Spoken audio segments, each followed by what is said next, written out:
going on, you guys? Welcome to episode 4 of the High Dev Perspective. I am the hostess with the mostest, your guide on this transformative journey, the one, the only Debonair Mathis. I'm not even going to hold you guys. I had to take a couple of weeks off because I have jumped yet again another timeline. And what that looks like for me, it looks like this.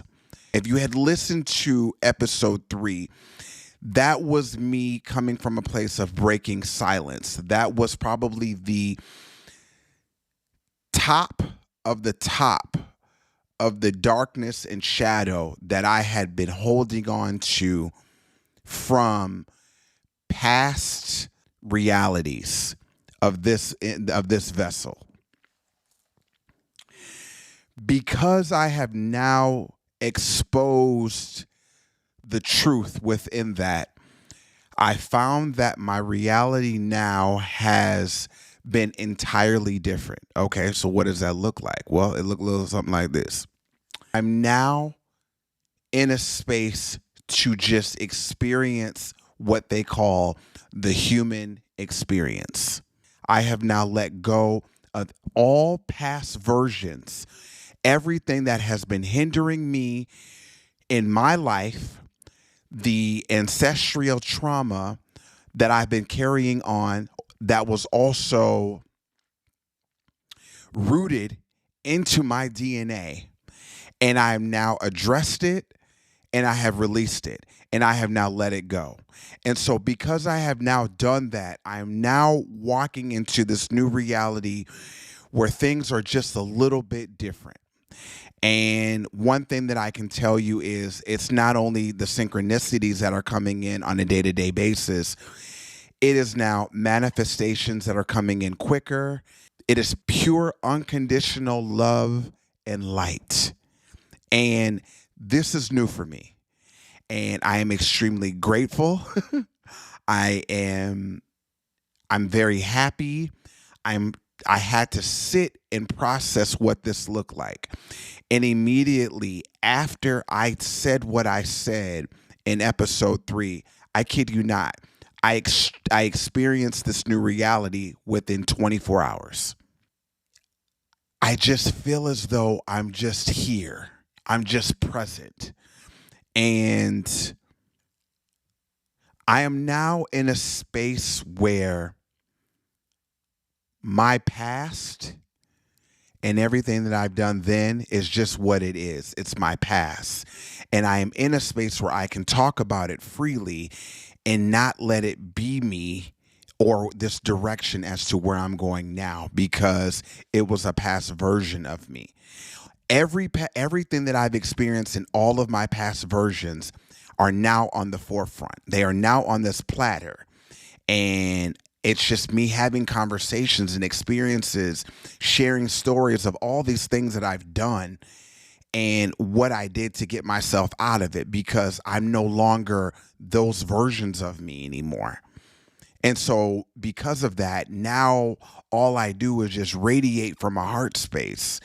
And this is what I was saying is new, because I've never been here before. I found that when I was radiating from a heart space, the old version, what I thought was radiating from a heart space was an unhealed version of me loving myself, but majority of the time loving other people and pouring into their cup, but from an unhealed place, if that makes any sense. So now, if you were to ask me how I'm feeling, I've been pouring into my cup. I take care of my mind, my body, my soul, my spirit, and my shadow.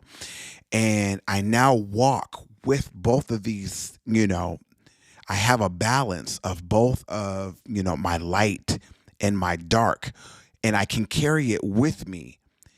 And I carry it with me because I'm not a product of it anymore. This is the space that I'm at when I said that my timeline has changed, because I don't have anything holding me back anymore. I have absolutely nothing holding me back. And I thank this healing journey because it got me to this place. It took a long time, but I'm finally here. It took me a long time to get to this place because now I'm now realizing the person that I was running from this entire time was myself. And now that I'm in a space of self, this is the new experience that I'm experiencing. And this right here is new. We're only 14 days in. You know what I'm saying? We're literally only 14 days in, and I'm still trying to get accustomed. I'm still trying to grasp what this looks like and how this feels. But I can tell you right now, within the 14 days of me experiencing this reality, I am extremely grateful. I'm loving at a high frequency, and I do realize that I am radiating at a high level.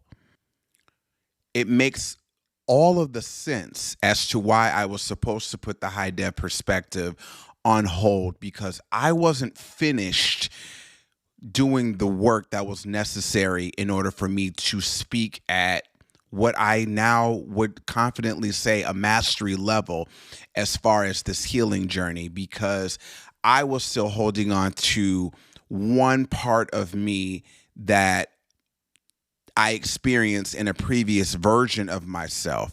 And because I have now let that go, I have literally had a complete 180 on my reality. And I had multiple breakthroughs. I had multiple aha moments. Hell, I even seen what is to come, at this level now. So I'm really happy that I can be in a space to share my experience, especially my darkness, with my lightness, and come to the table with both of these things in a space where you can take what resonates in your experience and see what you can do to adapt parts of my experience on your healing journey. This is not coming from a place to brag. Again, this is coming from a place of, one, I have been put in this position to help the collective consciousness elevate. And because now I'm in a space where I am now elevated, all I can do now in this moment is share my experience, and in hopes that you take what resonates from my experience and apply it to yours to allow yourself to step into your full authenticity and your full potential. And with that being said, I want to jump into today's episode. For those who are looking to start a healing journey, I want to go a little bit deeper as to what this shit entails. If you're deciding to go into a healing journey, I need you to understand these things. The healing journey is a self-reflection and acceptance and a forgiveness of your past. And that includes everything that you've experienced in all of your realities, whatever age you may be, all of those realities, on top of the ancestral generational curse that you've experienced. Because when you came into this world, you were brought up a certain way. So essentially what is expected to happen is you are now creating brand new neural pathways for you to live a fulfilled life of self and not holding on to past trauma, past experiences, or anything else that was a negative setback in order for you to further and live up to your fullest potential. The shit's not easy, okay? Again, it's not easy because there's so much ups and downs. And I think the first thing a lot of people fail to do is they don't even want to do it because they're so comfortable with being in the position that they're in now, but not really expecting any of the outcome. I started this journey, like I said, in 2020. I did it at a surrendering level full time last year. It's an experience that's going to trigger the deepest and darkest versions of you. And if you're not in a space where you're able to face these deep, dark versions of you head on, then this isn't a journey for you because it's not for the weak. I found myself having to relive, revisit, and go back into places just to pluck the roots. And essentially, when you pluck the root of a traumatic experience in your life, that is you allowing yourself to heal and break free from that curse. Think about it like this. When you create a new life, when that life has now been developed, that life is holding on immediately. The first DNA that life now has is the DNA of all the trauma that you have. So now this life that you've created is going through life and creating its own trauma. But what stemmed from this trauma was the trauma that was created from its original DNA. When I decided to go about this journey, I knew that I was letting go of generational trauma that not only did I experience growing up in this vessel, but the ancestral trauma that was behind, that was passed down from my mom and my mom's mom and my mom's mom. So essentially, the journey is breaking free and allowing for you to come to the purest and surest of self that is to come. Because I genuinely do believe that we've all been here. I was having a conversation with a good friend of mine, and we made this agreement that the only thing that does come back into this life is the conscious. And like I said, I am fully aware that I have been here before. So when I came into this particular vessel, I had to let go of everything that I did within this vessel. Not only what I did within this vessel, but what the generational trauma that had happened when I was birthed, with my mom and her trauma and, the traumas behind that. To get back to the original conscious that was originally stored when I first came down here, which is why I'm now in a space to tell you that I have been and I've lived multiple lives. And I'm very aware of what these multiple lives look like because I've cleared out this trauma, the ancestral trauma, to get back to my original conscious. I mean, I know that was a lot of information, but having this understanding and understanding that this is what is to expect. This is the outcome from a healing journey. And because it's so much and it's so intricate and there's so much involved, especially what I just giving you, a lot of people don't want to do it. They're just like, you know what? I don't know. I'm going to just say, well, what I got going on, if it's not broke, don't fix it. However, you start realizing that the patterns that you're continuously doing, you realize they're not working for you. And in my case, that was what it was for me. I was doing certain things. I'm just like, I'm still getting the same results. So when I decided to jump on the healing journey, I realized, okay, if this is what it's doing, it's allowing me to elevate at a higher vibration. The more that I healed, the lighter that I became. To break this down in the most easiest way, there are 5 things that need to be addressed when doing a healing journey. And that is taking care of your mind, taking care of your body, taking care of your soul, taking care of your spirit. And the one that's never really talked about, addressing the shadow. And that is probably why a lot of people tend to stop doing the healing journey, is because this shadow, these parts of the shadow are the versions that you do suppress. These are the things that you don't want to talk about. This is heavy hitter things. You know what I'm saying? So like for me, my HIV status was a huge pillar. That was one of the biggest blockages. I had gone through each and every level of this journey. But it was just like, you know what? I know that in order for me to break free from this whole ancestral trauma and everything that's to come, I have to address this.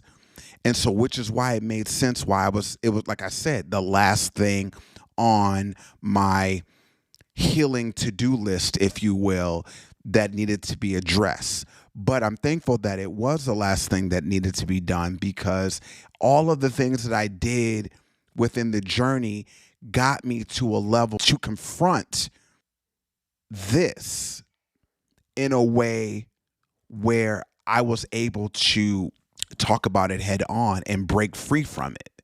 The most fragile part of the healing journey has a lot to do with the inner child. And the reason why the inner child is a huge component of this journey is because at that age, you are at your purest.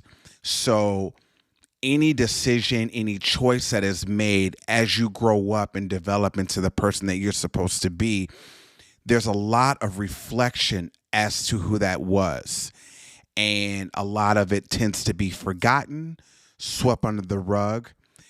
A lot of people's experiences have not been the greatest. I can say that for myself, and that's another reason why it's really hard, because a lot of this stems from that particular area of your life. And people don't want to talk about that area because a lot of things occur within that area.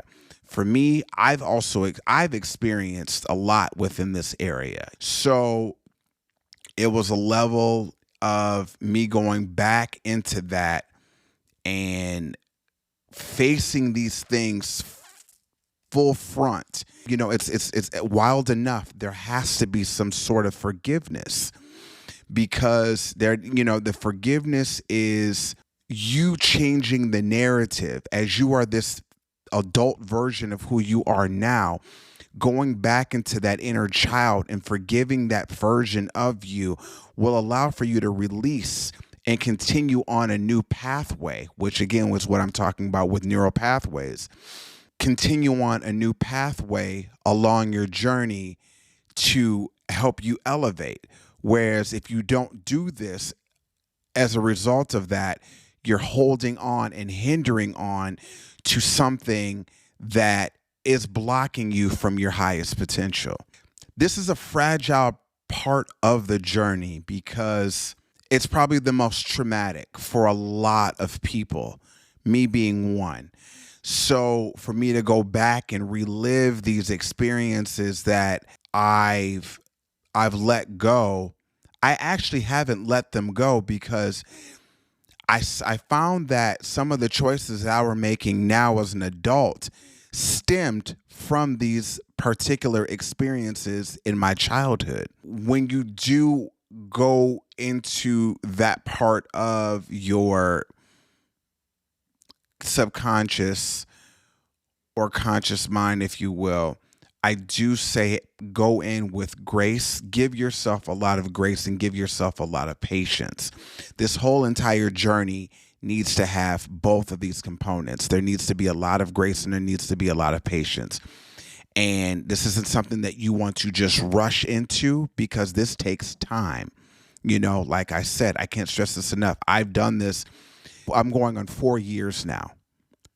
It took me 4 years to get to the level that I'm at right now, going through this process. And there's been a lot of ups and downs along this way, along this path. If you're not in a space to seek counsel from a therapist, I found that I have 2 recommendations here that I thought would work really well. I found that the Shadow Work Journal was a great guide. It's an interactive journal that will allow you to identify your trauma and trigger. It's very mild too, whereas, because this journey is uncovering the deepest and darkest parts of you, the Shadow Work Journal does allow for you to uncover these triggers, but in more of a mild manner. And so for me, I found that when I was using this, I've been using this since last year. I'm actually done. But when I started using this last year, the biggest thing that I found out, because like I said, I can't stress this enough, I was codependent. I was very, very codependent. This journal allowed me to seek or have this understanding that the love that I had needed the most was literally myself. And I was so busy giving my love externally to everybody else that I forgot to give myself love, which is why I'm in a space now where I'm always pouring into my cup, and I pour into my cup first and foremost at any given time. I also found that the inner work, an invitation to true freedom and long lasting happiness, was a great tool to have, because this one helped me confirm that the thoughts that I had always had, as far as me seeing things from a different perspective, really do exist. And this perspective that I had always been having ever since I was a child stemmed from a higher level of consciousness. So reading the Inner Work book allowed me to get a stronger grasp on this level of consciousness that I had already had, and change my mindset from a 3D mindset into a 5D mindset and above. If you're interested in any of the books that I have mentioned today in today's episode, I have links in my profile. Feel free to click them. I'm also going to leave a link in the description down below. But I do feel as though that these are great starter tools to help you on your journey. Whereas for me, I was just thrown into this, and not only was I thrown into it, I was just facing things head on and head on and head on. Whereas I found that after me facing these, my traumas and triggers head on, going back and reading these made it a little bit more milder. So I said to myself, this is great. These are great tools for people who want to start a journey, but don't want to do it the way that I did. Because I highly recommend not doing it my way, because my way was a little bit more cutthroat, if you will. Before we wrap up today's episode, I do have a new segment that I wanted to add on to the show, which is called the Conversations with Inner Self. So essentially, I will be picking two cards. Part one of the cards is identifying my traumas and triggers, and then I'll be drawing a card from part two, which is integrating my shadow work into my daily practice. So I'll go ahead and draw a card from part one, which is the identifying.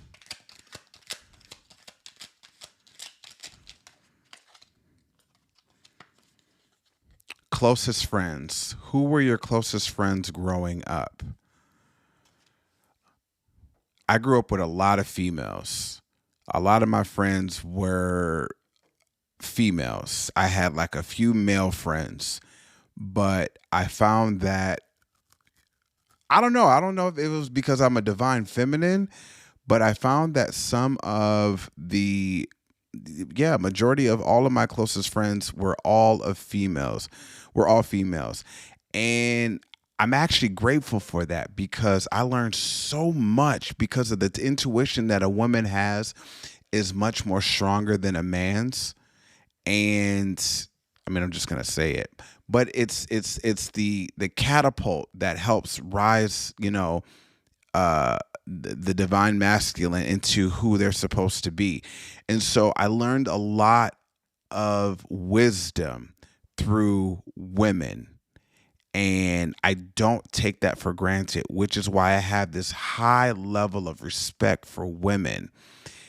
My mother was my hero. My grandmother is my hero, and the women that I'm surrounded by right now, these are wise women who,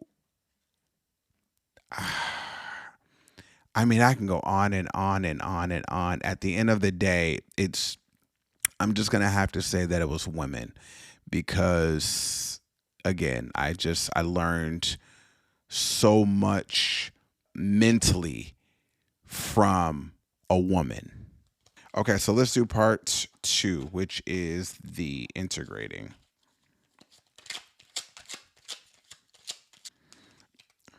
Okay, so here's a really good one. Social media. How does your online persona differ from your true self?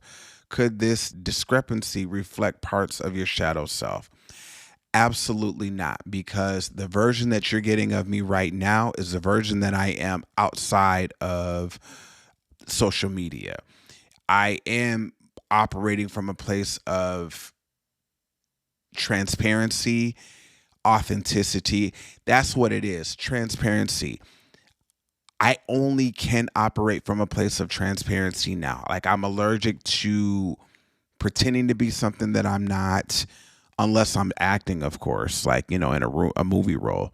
But other than that, my truest self is exactly what you see and what you hear.